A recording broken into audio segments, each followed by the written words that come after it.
Alors, petite vidéo sur un livre qui est sorti au mois de décembre, qui a priori je l'ai trouvé sur Amazon, donc vous pouvez peut-être le trouver chez le Cultura, à la Fnac. Vous pouvez le commander en tout cas. C'est un livre sur la pédocriminalité, la guerre contre nos enfants. Alors, je suis désolé pour la saleté parce que j'ai fait un dessin dessus et c'est encore un peu de mine.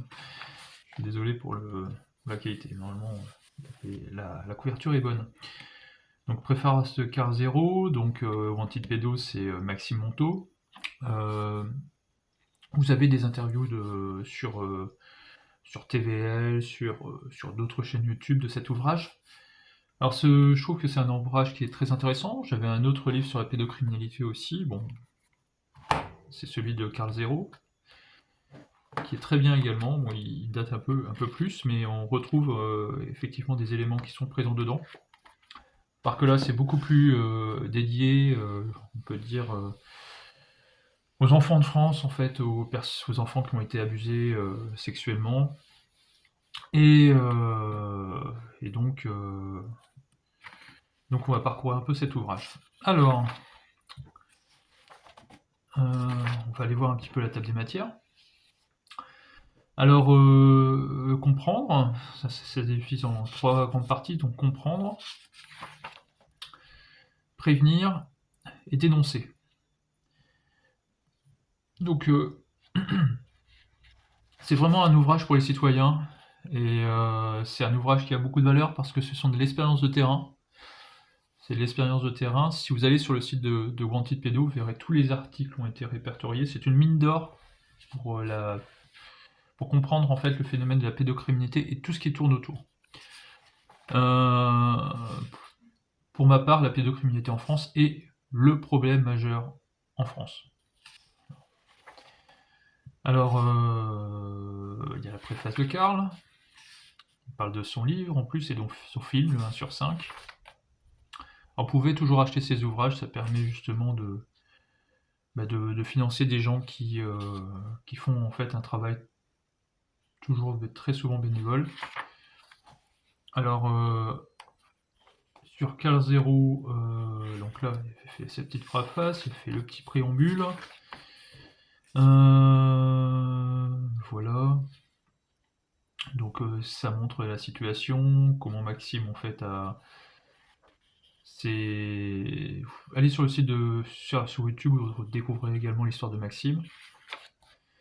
Et il y a un truc que j'aimerais signaler également, c'est bientôt 10 ans d'existence, l'association a 10 ans. Des millions de vues et de likes pour seulement une trentaine de personnes prêtes à donner un peu de leur temps de travail, parfois 1 heure par semaine pendant 6 mois. Alors oui, c'est ce qu'on voit souvent sur YouTube, beaucoup de vues, peu d'actions. Et parfois c'est peut-être mieux de dire peut-être 1% des personnes en face de moi agiront, et cette vidéo vous est directement adressée. Les autres, bon, parlez-en, hein, peut-être que ça viendra. Mais on voit vraiment le peu d'implication des gens dans ce domaine. Malgré tout ça, il y a une vraie volonté de faire bouger les choses actuellement, parce que la pédocriminalité est un sujet qu'on parle très régulièrement, et les gens sont de plus en plus au fait du problème. Voilà, honneur, force et courage. Alors j'ai souligné quelques petits passages, hein. Ce livre a pour but de s'appuyer sur l'immense majorité des parents normaux qui veulent du bien à leurs enfants en les protégeant physiquement des pédocriminels. C'est très simple, hein. Voilà. Donc il y a beaucoup de préambules parce que je pense qu'il faut cerner le cadre du livre. Et pour ma part, de ce que j'en ai lu des articles, c'est vraiment clair, déjà. Les articles sont concis. Ce sont des articles de qualité. Et ils sont bien sourcés. Voilà. Et animation, quelque chose que je pense qui est très important, c'est protéger l'innocence. On ne sait plus vraiment ce qu'on sait, peut-être l'innocence sur ce qu'on est un adulte. Mais parfois, lorsqu'on compare certaines enfances, on sait très bien ce que ça signifie. Comprendre. Donc la subversion sexuelle, alors oui, alors ça, tout ça, on peut dire, c'est pour vous définir d'où vient l'idéologie qui a peu à peu introduit en fait la pédocriminalité. Et comment en réalité cet ouvrage démontre, on peut dire, les arguments d'une propagande qui, entre guillemets, ne s'affiche pas vraiment. Voilà. Alors c'est beaucoup plus de détails. Donc Kinsey, c'est quelqu'un de connu, vous découvrirez. L'éducation sexuelle, pareil, alors là on parle de Kinsey, on repart sur l'éducation sexuelle chez nous. Alors, le Siacus, alors ça je ne sais même plus ce que ça signifie vraiment, mais on regarderait. Les standards pour l'éducation sexuelle en France, tout à fait. Alors ça a vraiment évolué avec les différentes périodes, par exemple les années 70, beaucoup plus pernicief, et puis après les différentes affaires qui sont apparues également. Comment aussi on transforme la sémantique pour essayer de moins accuser ou d'être plus indulgent envers les pédocriminels. Alors là, c'est un titre très dur à entendre, la destruction programmée de l'enfance. Hypersexualisation et colonisation de la pornographie. Voilà. Alors l'hypersexualisation, c'est au DSM, c'est-à-dire que c'est reconnu dans un cas psychiatrique. Mais ce qui est vrai, c'est que ça a une influence. Alors bien sûr, l'Institut Tavistock, très connu, et le contrôle mental. Alors là, on part un peu plus dans d'autres domaines, parce que c'était effectivement pour... avec les mémoires traumatiques, effectivement, on peut, entre guillemets, conditionner un individu. Je ne sais pas exactement ce qu'il en est, mais en tout cas, une chose est sûre, c'est que beaucoup de recherches ont été faites dans ce domaine. Et ce sera à vous de créer votre opinion sur ce domaine, sur ce sujet. Ça parle beaucoup du Tavistock, hypersexualisation, voilà, avec les différentes aires, les hippies, etc. Bon, voilà, les poupées, les Barbie, bon bref, effectivement, il y a une sexualisation qui s'est vraiment accentuée dans nos cultures. Surtout avec les diffusions d'images à Internet, alors là, c'est beaucoup plus important. La pornographie, voilà. Donc effectivement, il y a des abus. Moi je parle par exemple au Japon, c'est terrible de voir des jeunes filles comme ça, c'est choquant en fait pour un occidental, parfois même en Asie, de voir des si jeunes asiatiques, enfin bref, devenir des prostituées entre eux, c'est vraiment banalisé. La théorie du genre, très important. Comme on a le droit justement plus ou moins de changer de sexe, alors pourquoi pas justement diminuer l'âge des mineurs, l'âge de consentement des mineurs, des choses comme ça aussi. Bref, tout ça c'est... Il y a une vraie influence dans la libération sexuelle et la pédocriminalité qui s'est accentuée. Le mouvement LGBT. Alors moi je suis pas personnellement contre les LGBT, hein, pas du tout. Ce que je trouve juste c'est que effectivement la pédocriminalité ça leur permet de s'inclure en plus. Je suis convaincu qu'il y a beaucoup de gens dans le mouvement LGBT qui sont pour la protection des enfants. À la dysphorie de genre. Alors voilà. Donc ça c'est un domaine. Je ne l'ai pas lu cet article, je peux pas le dire. Alors là, les biais sémantiques, comment on change le sens des mots, c'est passer des idées qui sont entre guillemets pas très acceptables. La propagande pro-pédophile, donc là c'est carrément, on part dans une propagande, c'est-à-dire que là c'est vraiment affiché. Bon, Libération, Masneff, les grandes figures du temps, voilà, des années 70.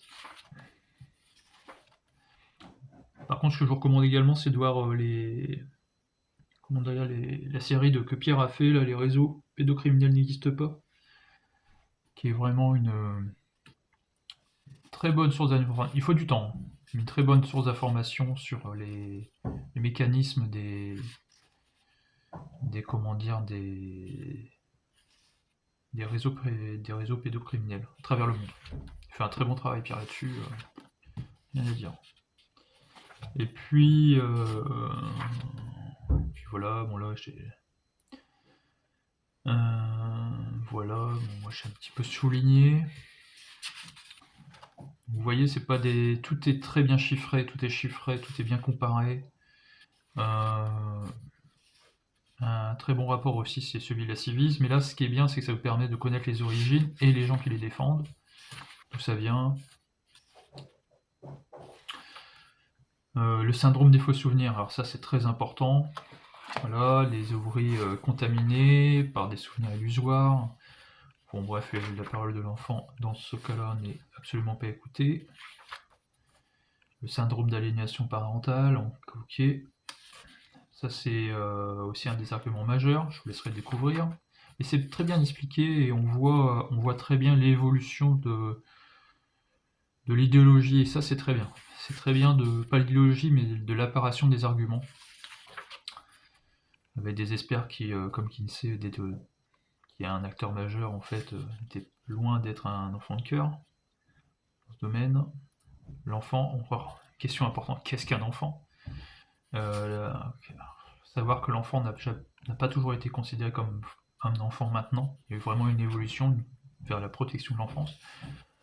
Encore faut-il que ça soit en acte. Ça c'est très bien parce que ça permet de connaître les droits. Et comment, dans quelle direction, dans quelle tendance vont les politiques dans ce qu'est un enfant finalement, et ce qui n'est pas, ce qui n'est plus. Bon, voilà. On parle dans la psychologie avec Freud. Voilà, le rôle de l'attachement, ces choses-là. Alors la pédophilie, alors c'est une... ouais. Alors, fait partie des paraphilies. Alors, moi, je vous recommande, si vous parlez un petit peu anglais, ou alors essayez d'utiliser l'intelligence artificielle, vous faites un bon résumé, c'est James Cantor. James Cantor, c'est quelqu'un qui est reconnu, en fait, en tout ce qui est, justement, pédocriminalité, mais d'un point de vue des neurosciences. Ce qu'il dit dans ses interviews, c'est très intéressant. Je vous recommande James Cantor. C'est un Américain. Un Canadien, je crois. L'un ou l'autre. Et voilà.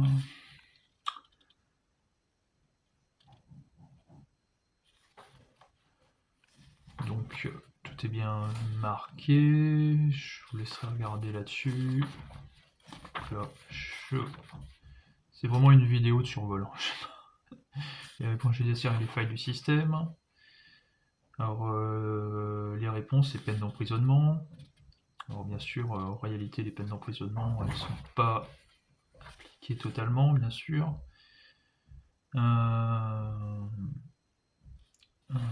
Tac, les failles. Bon, bref, c'est bien parce que là, on s'attaque à la réalité du problème. Avec l'évolution des affaires qui ont justement donné du crédit aux pédocriminels, avec l'affaire d'Outreau. Qu'est-ce qu'il y a d'autre après? Beaucoup de chiffres, hein, beaucoup de données. Et c'est effectivement, il y a aussi un chapitre qu'on n'a pas vu, c'est l'économie derrière l'abus des enfants aussi. C'est un énorme marché, malheureusement. C'est proche, voire supérieur aux stupéfiants. Alors prévenir, très important. Apprendre à observer et à protéger leurs enfants. Alors ça peut être vraiment très basique. Par contre, je pense que ça donne une bonne idée de ce que les psychologues, la psychologie définit comme un enfant.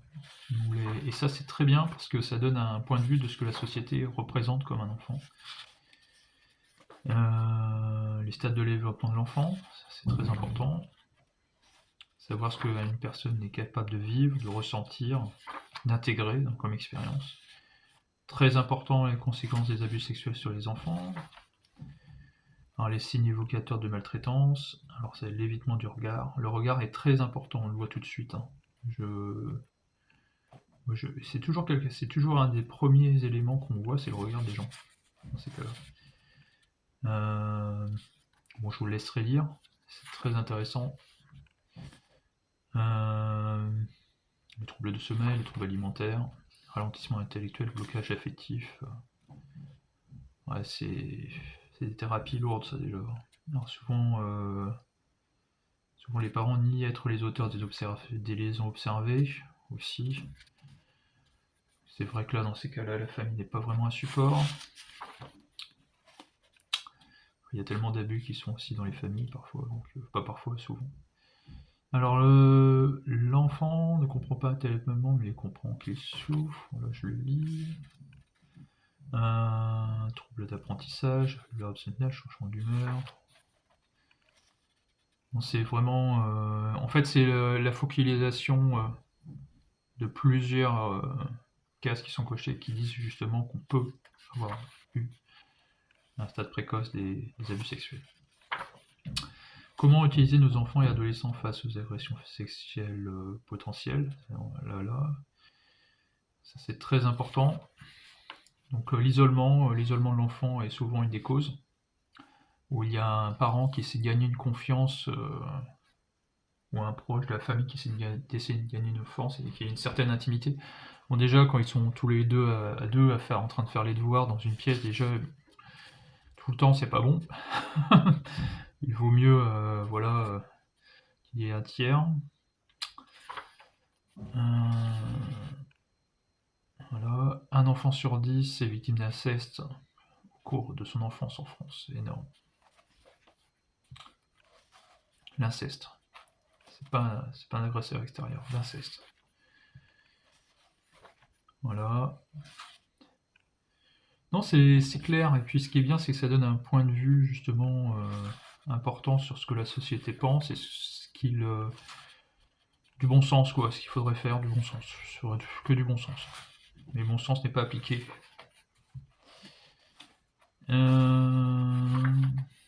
Dénoncer. Alors la non-dénonciation d'un crime. Alors, est puni par la loi. Effectivement. Alors la prise en compte de la parole de l'enfant. Apprendre à écouter son enfant est très important. Non, tout est bien. Non, c'est clair. Je vois les. Alors je le commande pas, hein, mais ça me donne une idée de l'ouvrage. Et on revient souvent à la Civise, effectivement.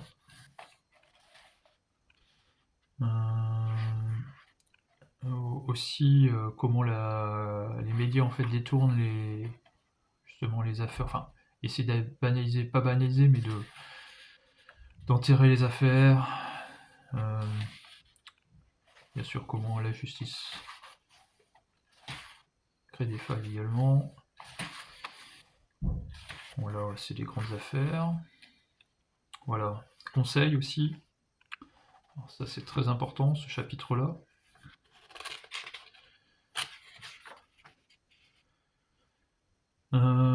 Comme disait Maxime, j'avais entendu dans une interview, ça crée des amitiés très fortes lorsque les gens vont défendre ou aider des gens qui ont été accusés de pédocriminalité. Je veux bien le croire dans ce domaine, parce que vu parfois le peu d'écoute qu'il y aurait de consacré, je pense que ça commence à peine à changer, malheureusement. Mais donc la lampe de Wood, c'est un diagnostic.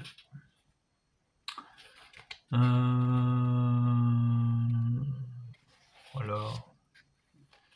Donc là, les différentes drogues qui permettent justement d'éteindre la vigilance des enfants. Là, on part vraiment dans le côté, on est déjà impliqué, donc le dépôt de plainte. Donc tout ça, ce sont des retours d'expérience condensés de l'association, et je pense que c'est précieux, ça. Les enquêtes préliminaires, la mise en examen, l'ouverture. Ça, c'est très intéressant dans le concret. Collaborer avec les services sociaux, documenter chaque étape, très important. Et le réseau de soutien également. Voilà. Et on arrive justement à une conclusion qui fait justement un état des lieux de l'ensemble. Vous avez la bibliographie, les sources. Voilà. Alors moi, ce que j'aurais voulu, c'est qu'il y ait... alors déjà, on est déjà à 335 pages, on ne peut pas tout mettre, c'est certain.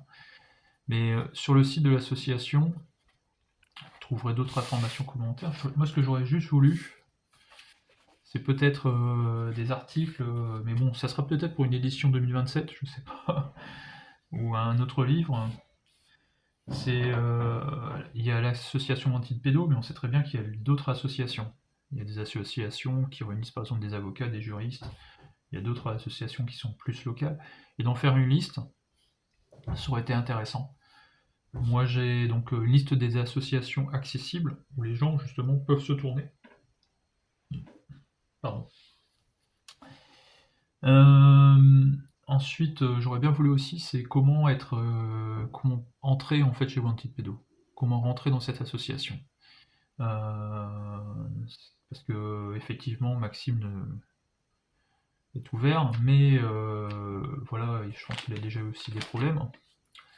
Et donc j'aurais voulu savoir ce qu'il demandait en fait à ces personnes. C'est intéressant. Donc ça, ce serait juste pour les gens qui participent. Ensuite, ce que j'aurais bien voulu également, c'est au niveau des neurosciences. Alors, je parlais de James Cantor. Je pense que il y a une question qu'on se demande, c'est comment peut-on guérir de la pédophilie, de la pédocriminalité? Jusqu'à présent, c'est non. Donc, du peu que j'ai compris, mais il y a effectivement des produits, aussi de l'hypnose qui permet justement de réduire ça. Un chapitre sur les neurosciences, qu'est-ce qui se passe dans une personne qui est atterrée par un pédocriminel, je pense que ça aurait été très intéressant de le mettre. Parce qu'on aurait vu, ça nous permet justement de mieux comprendre en réalité l'étendue du champ d'action, des conséquences que ça peut avoir sur le long terme au niveau de la pédophilie. Et je pense que ça aurait pu faire l'objet d'un article. Et puis une dernière chose aussi, c'est moi ce que j'aurais vraiment voulu aussi, c'est quelque chose de positif, parce que là effectivement on prévient. Quelque chose de positif du point de vue de personnes qui ont pu justement dépasser leur abus sexuel. Parce qu'il existe aussi des gens qui ont pu dépasser leur abus sexuel par des méthodes, par des techniques, par des soutiens, etc. Et d'avoir quelques témoignages de personnes qui permettent justement de voir, j'ai eu des abus sexuels, c'est vrai, mais effectivement, on peut au moins les réduire un minimum. Ça, je pense que ça aurait été quelque chose de valable. Alors, c'est pas présent. Déjà, le travail qui est fait, il a fallu 4 ans en réalité pour le faire. Non, les articles sont de qualité. Rien à dire. Moi, je l'ai lu une fois, alors, j'ai lu il y a 3 semaines, et j'étais en plein dans d'autres livres, mais je voulais justement faire un petit aperçu parce que pour justement vous intéresser justement à ce phénomène. Mais comme je vous l'ai dit, d'essayer de moins de participer. Alors, si par exemple, si vous allez sur les vidéos YouTube, voilà, il y a le site de Carl Zero, il y a le site de Wanted Pedo. Essayez au moins de mettre un petit pouce, de mettre un petit commentaire, voire de partager justement cette vidéo parce que ça donnera de la visibilité. Et ça, c'est déjà une très bonne action que vous faites. Et puis ensuite, ce que vous pouvez faire également, c'est pourquoi pas créer votre propre association, c'est pas la première, Wanted Pedo, mais justement de faire par exemple dans une certaine manifestation, si vous faites des manifestations, de prendre une pancarte et de dire écoutez vos enfants, soyez vigilants, un enfant sur 5 est abusé en France sur la pédocriminalité. C'est peut-être pas grand chose, mais les gens le voient, et lorsqu'on voit ce genre de pancarte, les gens se disent ah, d'accord, il faut que je fasse quand même plus attention à ce qui se passe à l'école, ce qui se passe ailleurs. Voilà, et j'en finis là. Et désolé pour le sale, c'est du carbone. Je suis pas sale d'habitude, mais j'ai tombé dessus celui-là. Et voilà, une psychologue clinicienne. Alors, ils ont pas mis son nom, mais je pense que ça aurait été une bonne idée de le mettre. Voilà, agissez s'il vous plaît.